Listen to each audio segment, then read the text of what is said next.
एका certain period नंतर पहा काय होत आहे की एका सर्टन पिरियड नंतर कॅल्शियमचं इन्फ्लक्स स्टॉप होत आहे, कॅल्शियम मध्ये येणं क्लोज होतं आणि पोटॅशियमचं आउटफ्लक्स मात्र रिमेन राहतं. तुम्हाला लक्षात आलं का की इथून चाललेले पोटॅशियम बाहेर जाण्यासाठी? येस.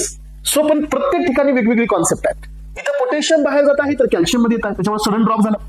सो इथं पोटॅशियम बाहेर जात आहे तर कॅल्शियम मध्ये येत आहे, म्हणून हे सस्टेन झालं कारण दोनाकडे पॉझिटिव्ह चार्ज आहे.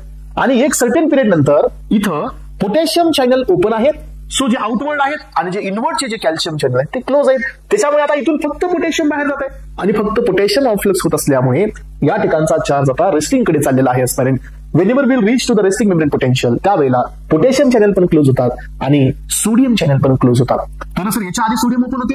नाही बेटा, सोडियम इनॅक्टिव्हेट होते जेणेकरून याला कोणी ओपन करू नये. आता हे क्लोज झालेत तर आता आपण याला ओपन करू शकतो. याचा आपला इथपर्यंत सोडियम जर ओपन झाले तर काय होईल माहितीये का, इथूनच दुसरा सिग्नल चालू होईल. असं होऊ शकतं. मग हेच तर आपल्या बॉडीला नको आहे, हेच तर आपल्या बॉडीचा डिफेन्स आहे की इथून वापस डिपोरेशन होऊ नये. त्याच्यासाठी तर सोडियम चॅनल कुठे ठेवले तरी इनॅक्टिव्ह मध्ये ठेवले.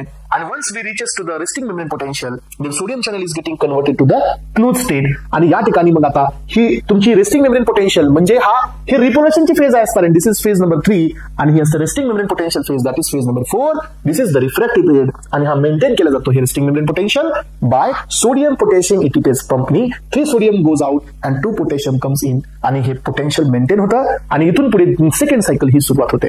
अशा प्रकारे आपल्या कार्डियाक मध्ये रिदम मेंटेन होतो.